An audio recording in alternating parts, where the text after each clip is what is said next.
thank you for joining us for this webinar about Singularity University's Global Solutions Program. We're delighted to have so many of you joining us live.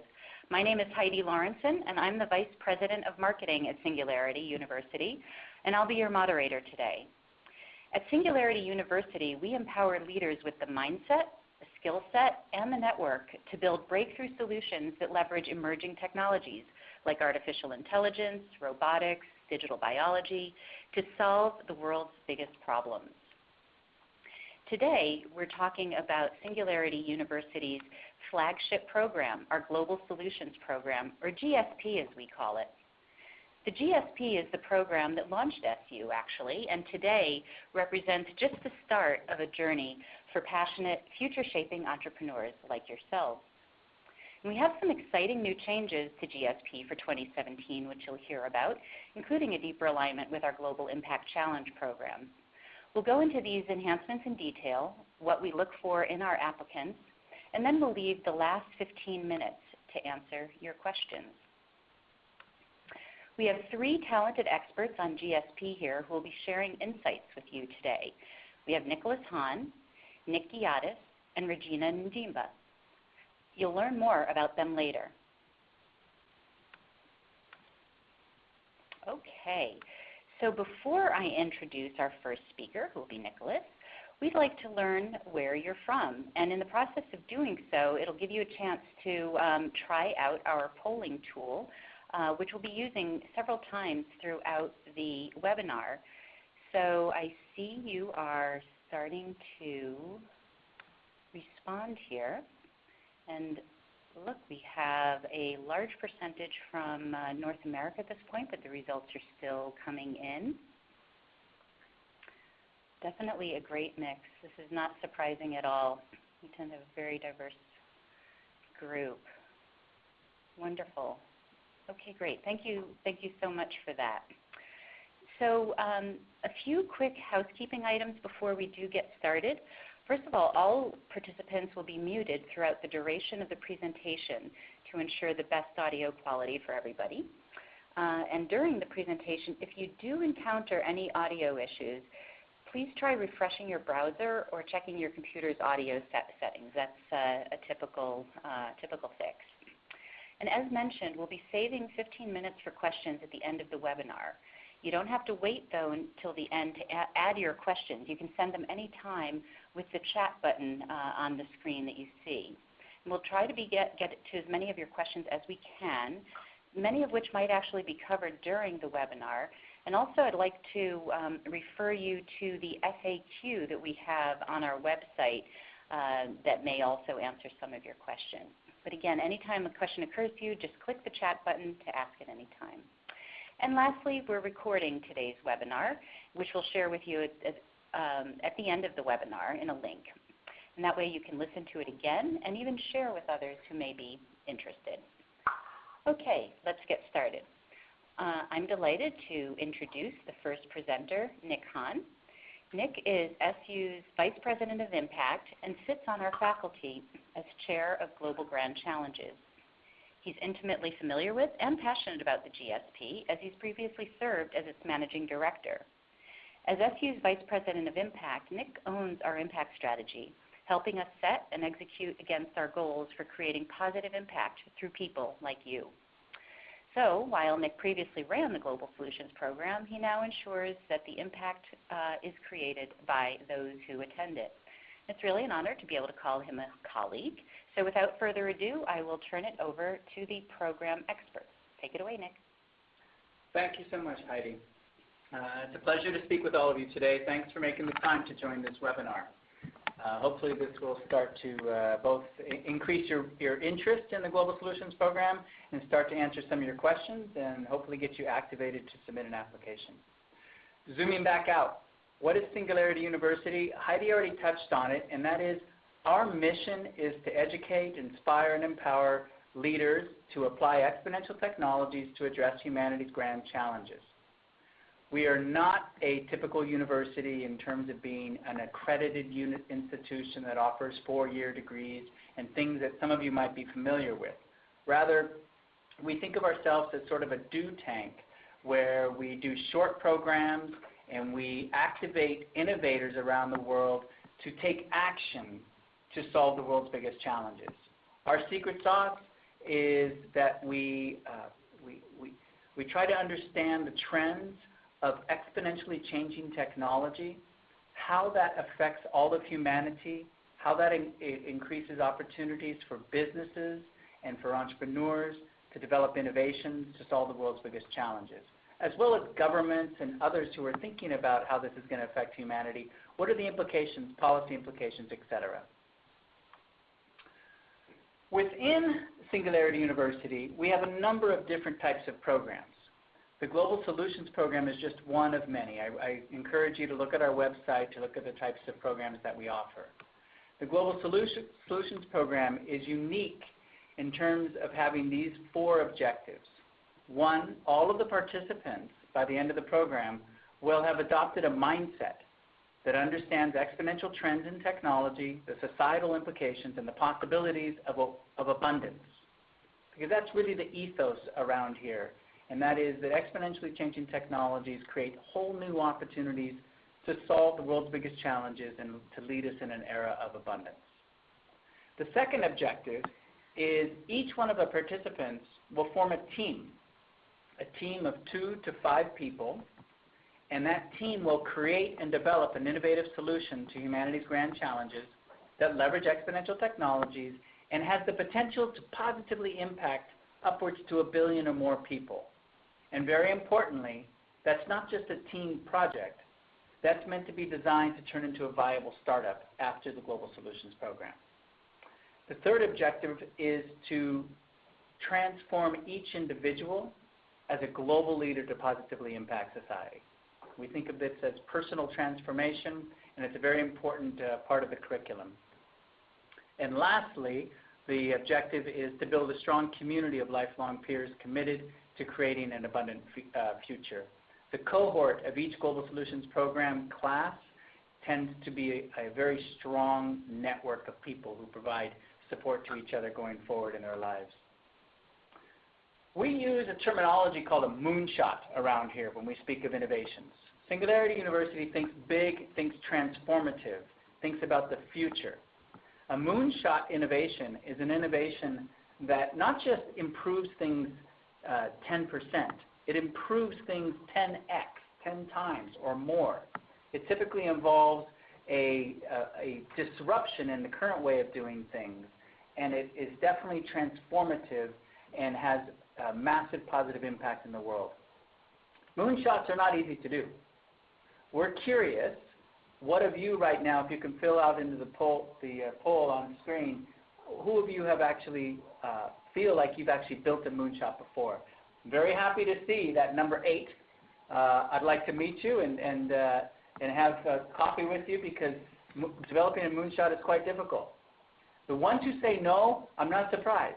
Very few people can create moonshots. Actually, let me back up on that one. Anyone can create a moonshot. You have to have the mindset to create a moonshot, and we're actually welcoming people to transform their mindset and do so. Our curriculum is incredibly intense. This is unlike a program anywhere else in the world. We cover all of the humanity's grand challenges, of which we divide into 12 challenges, and you can look on our website to get further information about those. We cover a range of what we call core exponential technologies, including artificial intelligence and robotics, digital biology and medicine, digital fabrication and nanotechnology, networks and computing systems. These are all digital technologies that lead them to becoming exponential technologies. We also cover a range of innovation tools and methods, entrepreneurship, design thinking, data, future forecasting, policy, law, and ethics. And as I mentioned before, we take personal transformation very seriously in the program, including leadership, resilience, creativity, exponential thinking, and adopting this abundance mindset. After that core part of the curriculum, the participants break up into teams of 1 to 5 people, and they develop an innovation around a problem space and around a technology and around a market opportunity that they feel like they want to work on together. That team project is meant to not just be a project for the program, but actually turn into a viable startup. So we do everything we can during the program to get that team project in a condition to get it prepared to become a viable startup. This year for the Global Solutions Program 2017, we're very excited to innovate ourselves. And we are, for the first time, having an overarching theme for the program. We've never done this before.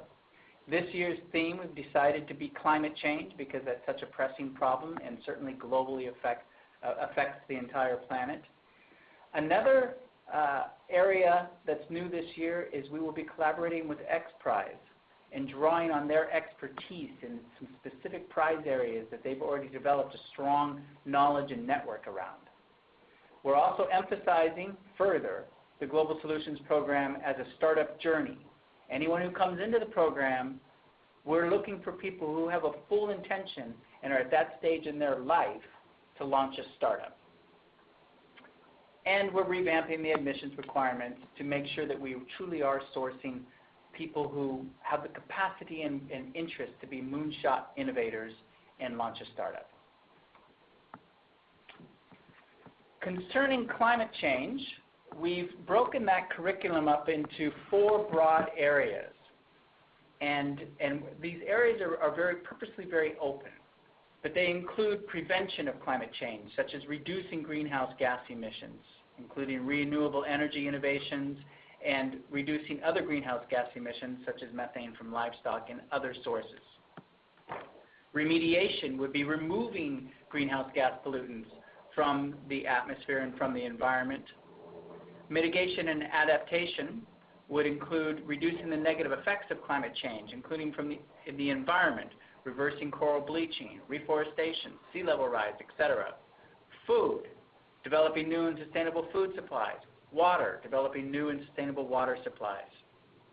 And the 4th area is action, including increasing empathy and enabling long-term decision support and new governance models and new incentives and market forces to have true action and meaningful action on climate change. The other area that's going to be new this year is in a collaboration with XPRIZE. We frame the climate change to match specifically with a whole set of past, present, and future XPRIZes to be able to draw from their level the expertise and networks that they've established.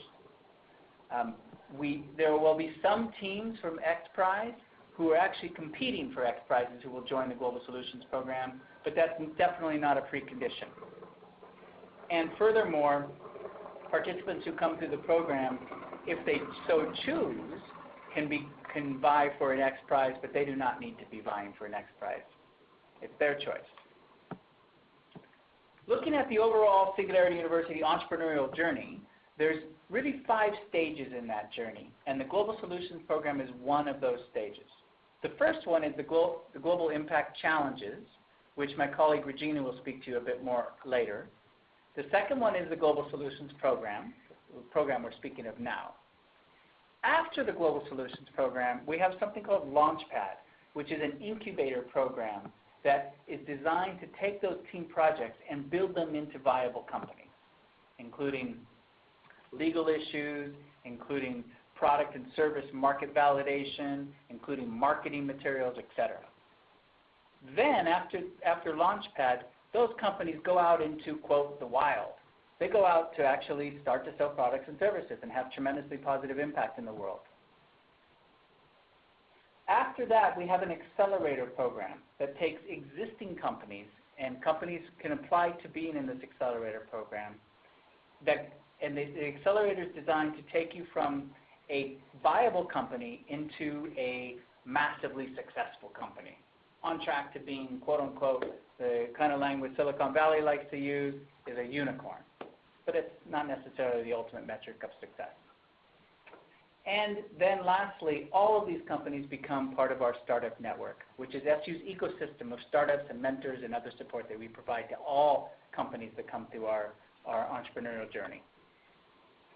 We have a range of examples of companies that we're very, very happy about and proud of that have come through the Global Solutions Program and are now on track to have massively positive impact in the world and be financially viable. Rebeam is a company that was formed in this last year's Global Solutions Program that's using geostationary satellites and microwave energy to beam energy from one part of the planet to another part of the planet to optimize renewable energy, particularly solar energy usage. Impact Vision, Neutrogene, Made in Space is a company that came through our program and designed the first 3D printer that can work in near zero-G gravity, and is the first 3D printer ever to be put on the International Space Station. And Made in Space is now actually building things in space, which is very exciting. Matternet is using drones to deliver public health services and goods. Miraculous is a cancer detection startup, and Modern Meadow is using tissue engineering to develop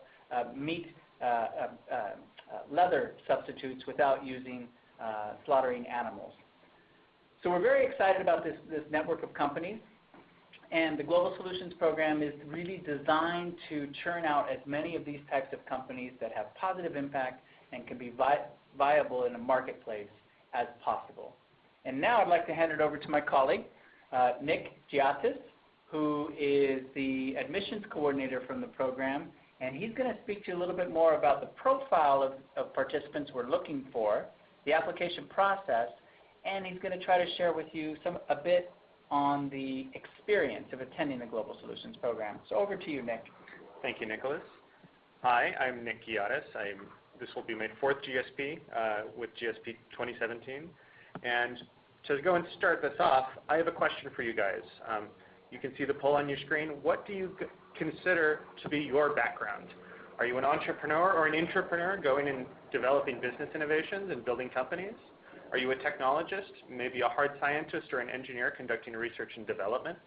Or are you a grand challenge expert, someone who's out in the field going and developing solutions to these problems as they exist right now? So I'll give you guys a couple of seconds to go and answer.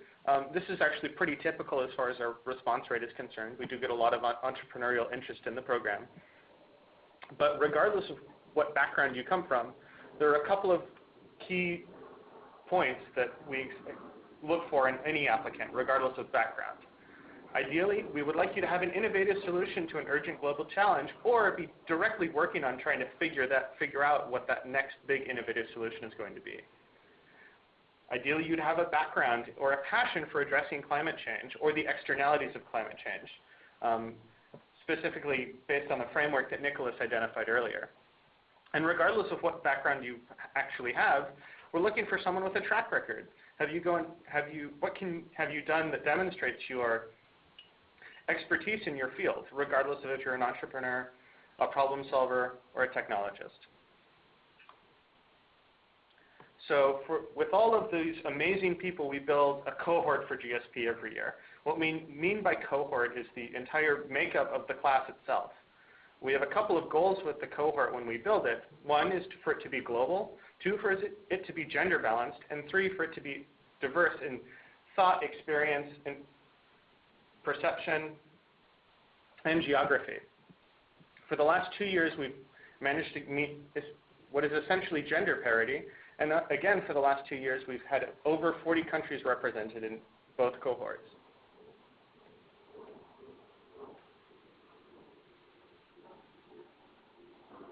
For the details on the program, here are the dates. This is really easy this year. We're running from June 17th to August 17th. June 17th is our orientation day when we ask all participants to arrive. So this is when most of the class will go and fly in. And August 17th will be the final day of any programming or events that we'll have. The other part of this slide is full-time engagement. What we mean by that is that GSP is truly a full-time program. You're not going to have the time to go and run a company that you're already working with or go and try and maintain a side career during the run of the program. We encourage you to go and treat this like a whole new stage of your life. Treat it like a sabbatical. Treat it like you're leaving your life behind temporarily to come into this innovative environment and learn from your peers and go and teach them and bring your experience to the table to go and create these innovations. The daily experience at GSP in that full-time environment typically runs from 9 a.m. to 9 p.m. Your average participant will wake up, go for a run, work out, that kind of thing, have breakfast, and then dive right into our curriculum, workshops, site visits, all the way until dinner. After dinner, we have a wellness program.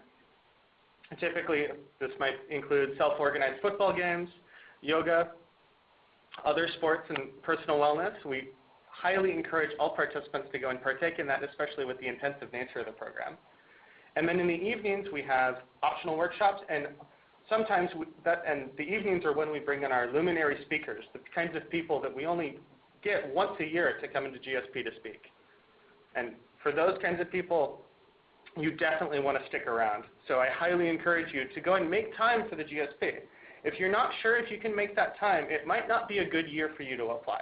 But rest assured, we will keep doing the GSP. So how do you apply? First off, how many of you have applied before? Our application process has not changed that much since last year. So there's a small number of you who have, and this will be a little bit of a review for you, but I'll get into it. So there are two ways to apply to be selected for the GSP. The first is direct admissions, which is right off our website. You'll follow the link on the GSP page, and it will take you directly to our application form. The second one is through our Global Impact Challenges. These are challenges that are held internationally in a multitude of countries, some of which are available to citizens of that country, some of which are available to anyone in the world. And my colleague Regina will get into that later. But first off, I'll go and address direct admissions. Now, importantly, regardless of how you're selected for GSP, the program cost is fully sponsored. So your housing, your academic tuition, academic materials, transports to the site visits, and all of our events are entirely sponsored. If you are selected through direct applications, your tuition is sponsored by a generous grant from Google. And if you're selected through the GICs, we have a multitude of GIC sponsors that sponsor every individual competition that we run. Our direct application process is similar to a college application, but we have a couple key differences. First off, we ask for specifically evidence of your expertise and proficiency in your field. This is the kind of thing where if you're an entrepreneur, go and provide us with a news article about an exit that you've had. If you're a scientist, a journal that you might have authored. If you're a problem solver, an interview you might have done about your work, going and solving the problem. Additionally, we also do a video. We ask that it's 2 minutes in length and that you're the subject of the video. So don't make it a voiceover, don't make it an animation. It can just be shooting you on your webcam. And it doesn't need to be edited. The most work I encourage you to do is write a script for yourself and practice a little bit. You don't need to be a master editor or have any special effects to go and make a great video. In fact, some of the best application videos that I've seen are filmed on someone's webcam or their phone. And then lastly, we do our reference letters a little bit differently than many other places. Our reference letters are blind, which means you submit an email address in the application, and then an automated email will go out to your recommender where they can then upload their reference letter. Importantly, your references are going to have additional time after the application deadline to go and submit their letters. So if it's after the deadline, rest assured your recommenders can still submit. However, it's up to you to go and follow up to make sure that they're able to send that. Speaking of the deadline, our deadline for direct admissions this year is February 21st. That's midnight at Pacific Standard Time here in California. So if you're in most of the world, this means you'll actually have a little bit extra time. Typically, the servers will go down once we get close to the deadline. So you are encouraged to finish your application as early as possible. And with that, that's all on direct admissions. I'm going to turn it over to my colleague, Regina Njima, who will cover our global impact challenges. Thank you, Nick. So I'm going to talk about our global impact challenges, and quick on me, I have actually seen a couple of GSP since GSP 13, so this is actually one of my best programs at SU. So what are global impact challenges? These are open calls to entrepreneurs, technologies, scientists with the most innovative ideas for innovations and startups that can positively impact 1 billion people in 10 years. So here we are looking for the same people who are qualified for GSP to apply for global impact challenges that they are eligible for. And the prize for these challenges is a free seat to attend GSP, and this is also fully sponsored, as Nick shared earlier on. How are the global impact challenges organized? The challenges are organized by geography. These could be in different cities, in different countries, in different regions all over the world. They could also be themed, and this year our focus is on climate change. However, we also welcome people who could innovate in other areas. Those are also applications that we'll be reviewing and would consider. In addition, the GICs, what we call them, we are able to do this by forming partnership with our alumni and other local organizations in different countries, and we have sponsors who pay for the overhead cost to organize these GICs. We've been extremely lucky, and we've had partnership in so many countries all over the world.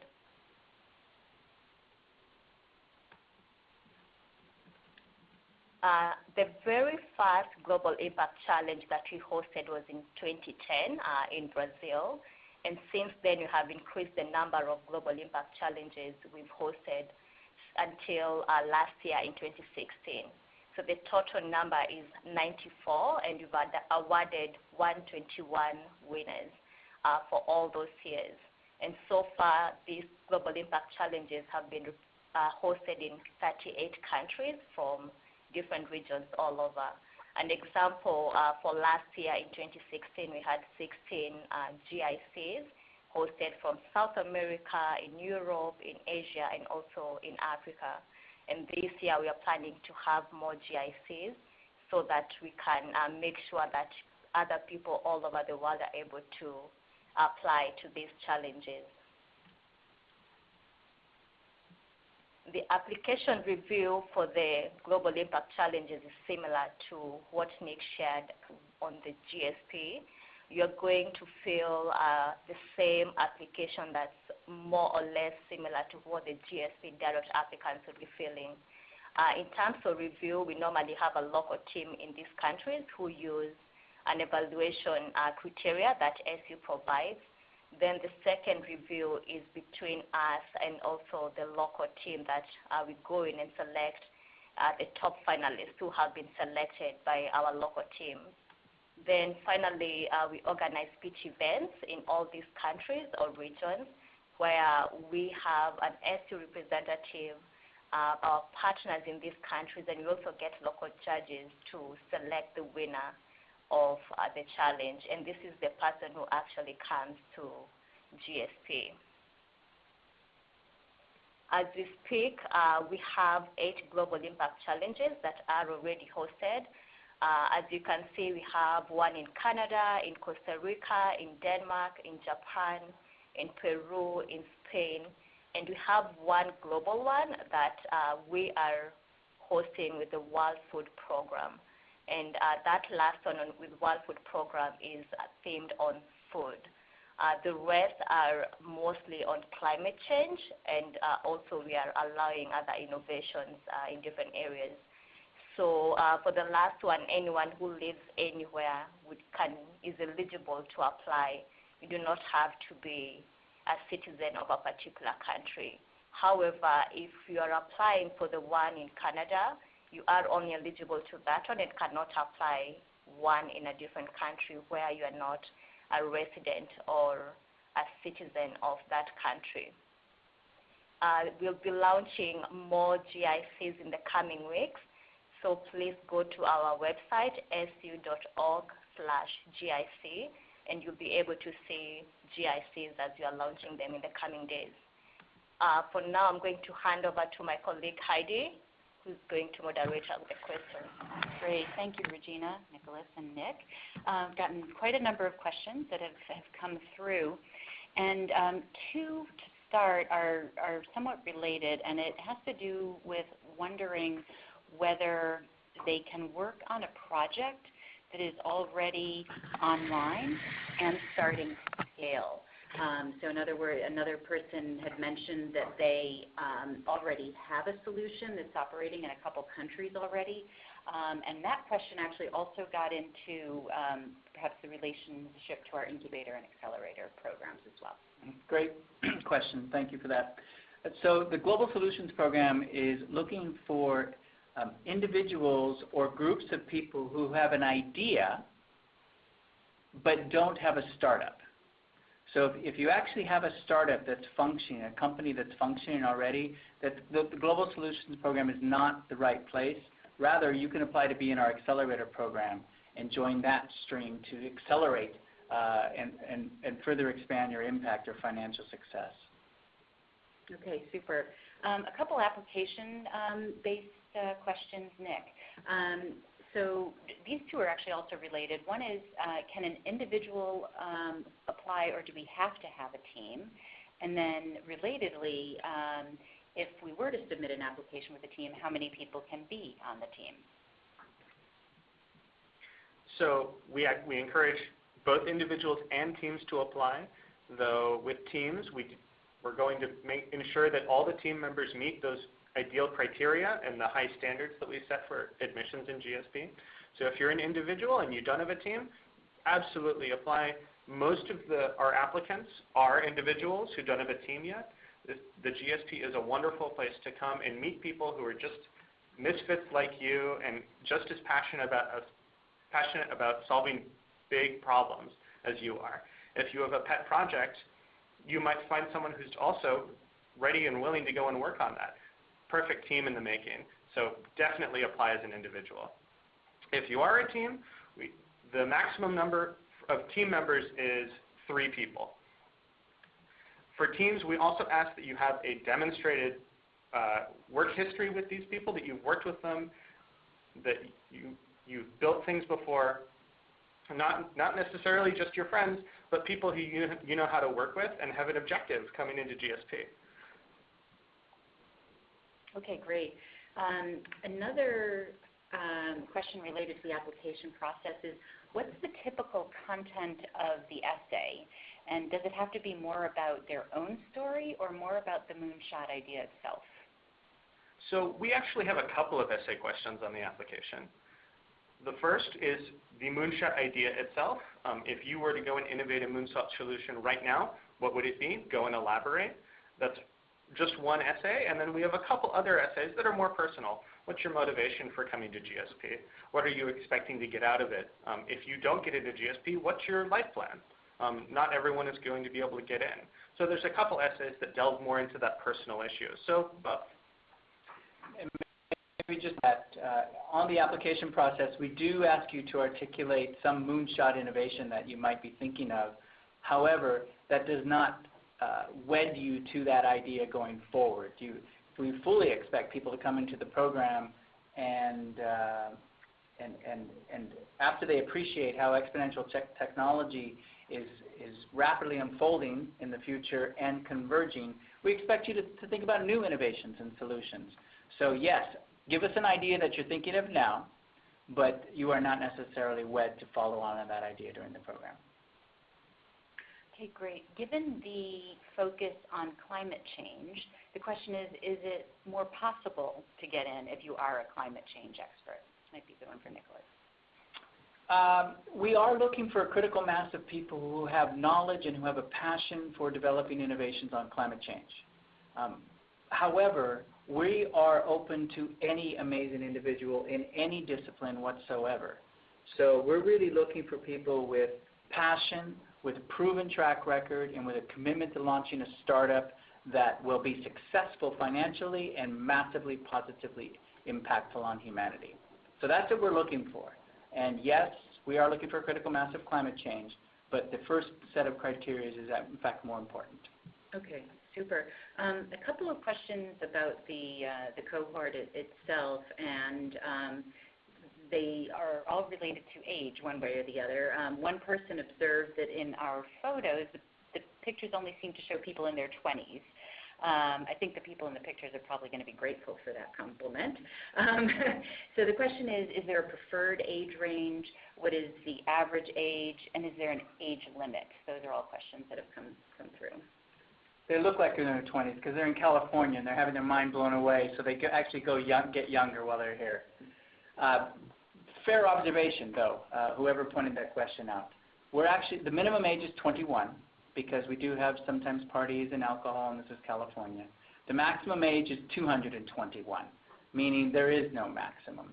We look for people from all ages, and we regularly have people in their 60s and late 60s in our program. In fact, we're looking for people with proven track records as successful technologists, entrepreneurs, or people solving the global grand challenges. So if anything, we're actually looking for people who have already established themselves in their career and looking for something now to develop a moonshot solution. We are open to having the person who's just out of university. That's very fine, but she or he really should be displaying great potential. We are looking more, first and foremost, for people with strong track records, proven track records. Super. Regina, we've got a couple of GIC-related questions. First one is, have you ever hosted a GIC in Jamaica? Unfortunately, not yet, but we would love to. Our plan is really to go to every country in the whole world. Excellent. Love that vision. Can you participate in more than one GIC with different ideas? Yes, you can participate in more than one GICs that you are eligible for with more than one idea. So for instance, you could apply for the World Food Program GIC with one idea, then with the GIC we are hosting in Japan with another idea. Okay, great. A logistical question, to switch gears again, related to the program costs. They'd like to know specifically what's covered by the sponsors and what's not. So the tuition includes all housing, meals, academic materials, travel during the program, but it does, importantly, it does not include travel expenses to and from the GSP at the ends of the program. So your flight in is not going to be covered by the tuition, and any cost that you have getting home. Additionally, personal care items like your toothbrush, your floss, that kind of thing, are not covered by our tuition either. Okay, great. Bring your own dental floss. This is a very interesting question. They're asking how IP and existing concepts are protected. So if you are accepted into the program, and if you anticipate bringing existing IP into the program, our legal office will work with you to sign documents to acknowledge that you already had that pre-existing IP. So that part's pretty clean. During the program, you will form teams with people, and you'll start to work on and ideate amazing solutions. The IP that team develops is owned by that team. Singularity University does not own that IP. And in fact, you will form a company, and that company collectively will file for IP. And that becomes the asset of that particular company. Great. Here's a great question. Can you provide a sample profile of an entrepreneurial candidate that has been accepted in previous years?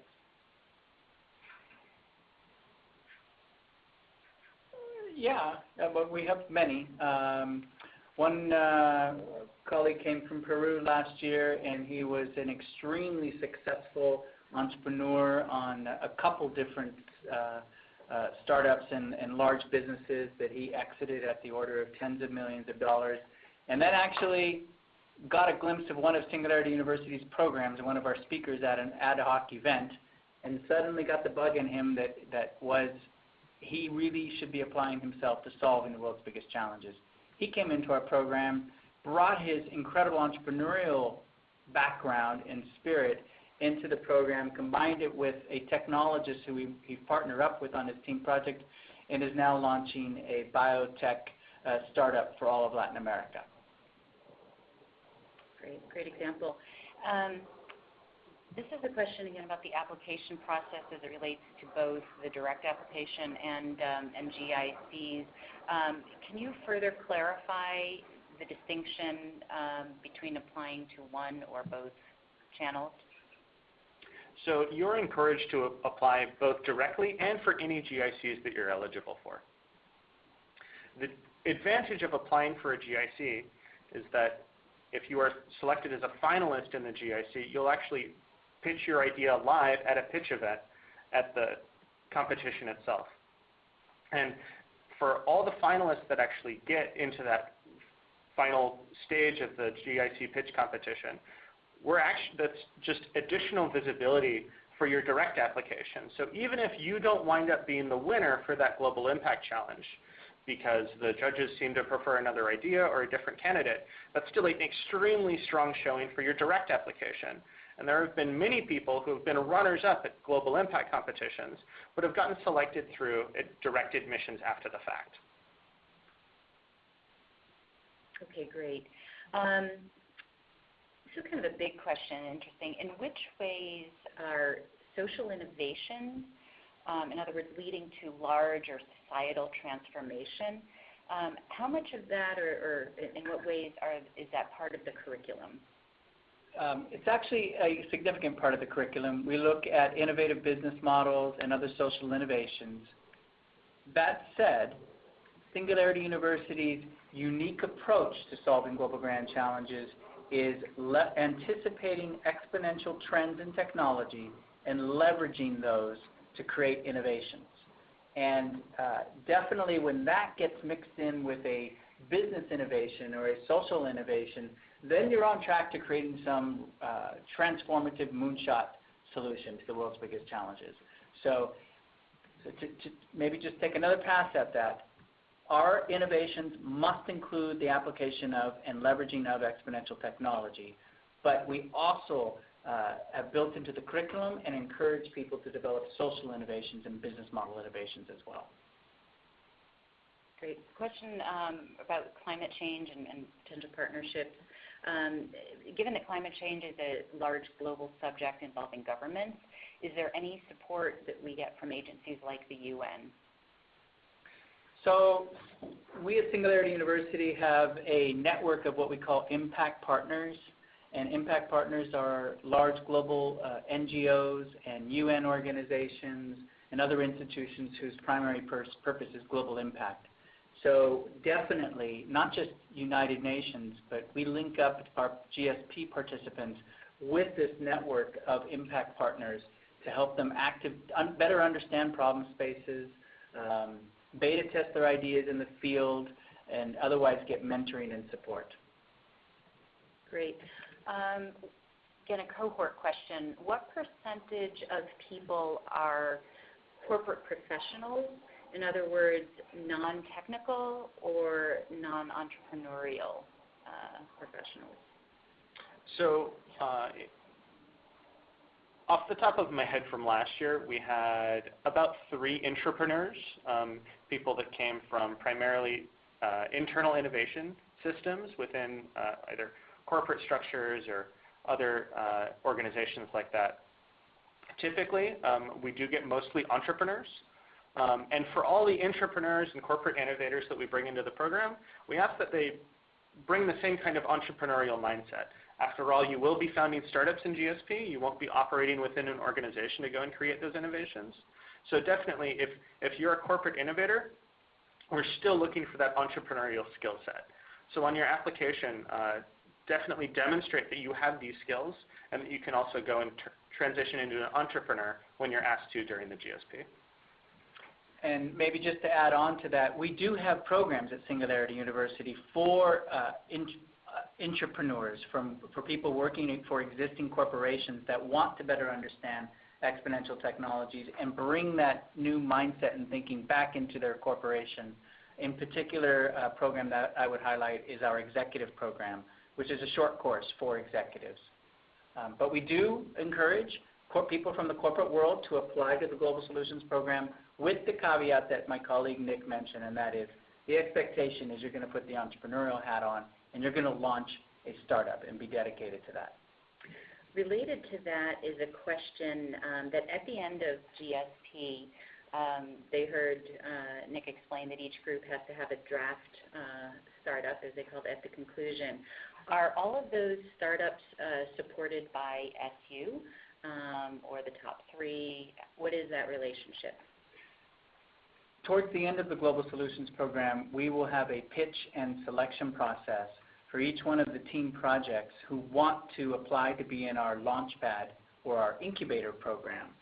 And we will select from that group teams that we feel that the team members are passionate and committed and that they're working on a truly transformative startup that will be financially successful and viable, as well as, and very importantly, have massive positive impact. We will accept any team that meets those criteria. Last year we accepted, off the top of my head, I think 13 teams out of 23 or 24 team projects. If we're doing our job well, and if you're doing our job well, your job well, we actually would get 100% of our team projects into our incubator. Great. And individuals who do form teams at GSP, do they often stick together after the program? They oftentimes do. And they do around the team project that they now are trying to launch into a viable startup, or a new idea that they've decided to work on outside of their team project, or in some other collaborative fashion. The relationships that are built amongst the participants are incredibly strong and incredibly deep.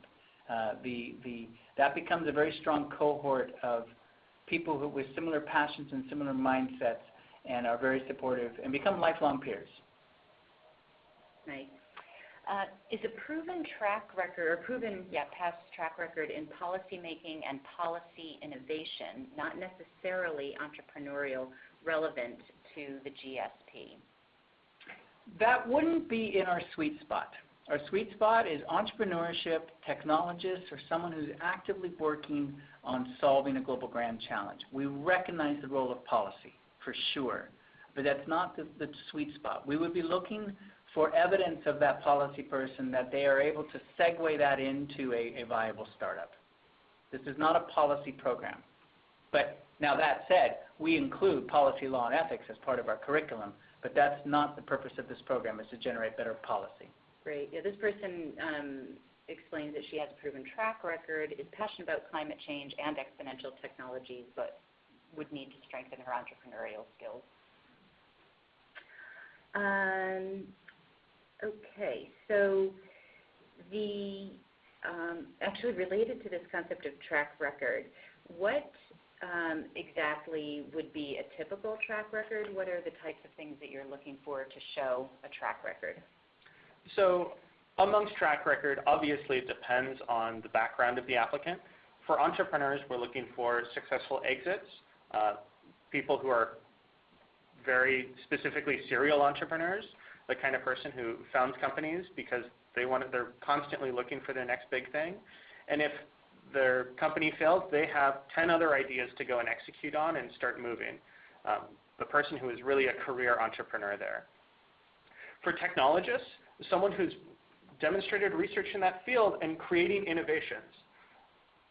Someone fresh out of a PhD program might not have that innovation under their belt, but someone who's been working in the field, going and developing a new technology or a new methodology for using a technology is the kind of person we're looking for. Amongst our challenge solvers, if you worked in the field to go and solve a global issue, or you have an extreme working knowledge academically, say you're a policymaker, if you have that skill set and you have a deep problem insight, or a deep insight into a particular problem, go and show us that. Show us a paper you've authored. Show us the wisdom that you've provided to the world about your expertise. Great. Shifting gears a bit, can you provide some examples of speakers that have come and chatted with the GSP cohort?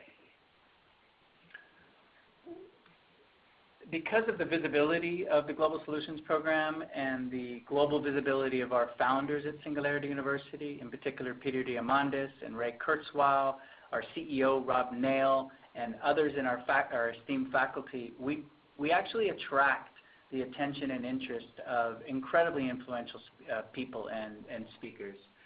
We've had people from Google here, we've had Elon Musk here, we have a whole range of high-end speakers that we are very delighted to have here. We've had Muhammad Yunus, the Nobel laureate, come and speak with the class, and others. And we're, as you can imagine, very excited about the lineup that we're putting together for this coming year. Great. A couple tactical questions about references. First of all, how many references do you get to submit? And secondly, what are the most helpful types of references that you like to hear from? Is it a colleague, supervisor, business partner, friend, family, et cetera? So we ask for 2 references on the application. I believe you can submit up to 3, but 2 is the minimum for that. And with regards to who makes a good reference, really, regardless of their relationship with you, the best references are the people who can really attest to your passion and your expertise and your career and the potential that you're going to bring into GSP. So if you're passionate about a problem space, if you are absolutely driven to go and found a new company, and if you're an accomplished innovator, someone who can go and speak to your application and your abilities as an innovator will go the longest way. So regardless of their title, regardless of their relationship with SU, their experience working with you and their ability to attest to your abilities to go and create that moonshot solution are the best people to go and write your references. Great. What will the size of the cohort be, and where can they learn more about the alumni of our program? So this year, unlike previous years, we've actually increased our headcount in GSP, whereas previous years it's been 80 participants. So this year it will be 90. And our alumni are very high profile. Many of them actually have their application videos still on YouTube, public. You can go and search for Singularity application video to go and take a look. And you can go and see the people who have gotten in. The best place to go and look for our alumni is singularityhub.com, which is run by Singularity University. And we actually have articles of some of our notable alumni from past GSPs. And also to add on that, we do have a community directory and the singularityuglobal.org. So that's singularityuglobal.org. And you'll be able to get connected to our alumni, SU staff, and other people within our networks. And anyone can get into that directory and apply. Super. Are you willing to answer, on average, what are the number of applications that you receive per year? Roughly, we'll have on the order for direct application process, we'll have 2,000 to 3,000 applications, and for the global impact challenges, collectively, that number is probably more difficult to get at, but it's in the order of around 3,000 as well. So put it roughly at around 6,000 applications for the 90 spots. Okay, super. We have 4 minutes remaining and still quite a few questions. For those people whom we don't get to answer your questions, we will follow up. This one is quite nice. What are some examples of so-called moonshot ideas that you've received before? Well, I went through a few examples of startups that have come through our program, and just to remind you of some of those, Made in Space is really the first manufacturing ever to be done in space, came from our startup called Made in Space. They put the first 3D printer up in space, and now they're actually manufacturing things in zero-G. We have a startup which is using tissue engineering to develop leather products without slaughtering an animal.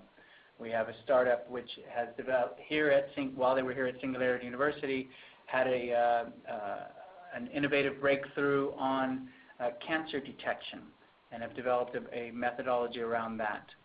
So there's a wide range, and maybe my colleague can add a few other examples. So we speak a lot about moonshots, and one important factor to keep in mind here is that these are startups on long-term trajectories. So our biggest successes, like Made in Space came out of GSP 2010.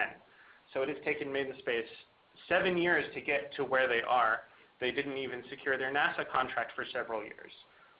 So they were working tirelessly to go and secure that technology because they had the vision to go and see what must be done to go and create these structures in space, and they had the vision to go and see that through long term.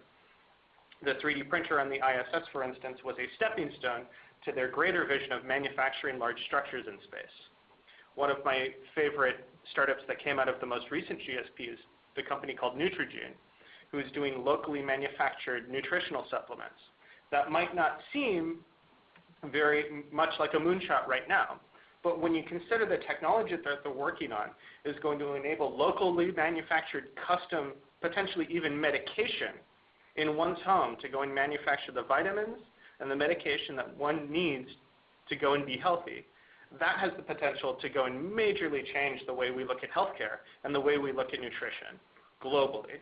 So just to go and put that in perspective, that this is still an incremental building to go and leverage that exponential technology. Great examples, always so inspirational. Regina, a question for you. Do GIC applicants need to have a proven track record, or is having great ideas for solving the challenge sufficient? So the GIC applicants also must have a proven track record. The application is very similar to what the GSP are also filling on. So we're going to ask you to send us the demographic information, your resume, all your accomplishments, a video. The only thing that's different with the direct applicants who are applying through GSP is we do not ask for referees or for the reference letter.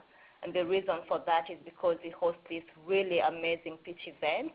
So we meet you in person, interact with you, and really get to know the kind of person you are. So as you're filling in the GSP application, it's more or less similar with the GIC. That's why we're encouraging you to apply via both routes. Okay, great. And we are at the top of the hour, so I'd just ask one last one that represents a couple of questions that have come up, and that is, what if you are solving a challenge or have these moonshot projects in mind, but not the expert in technology?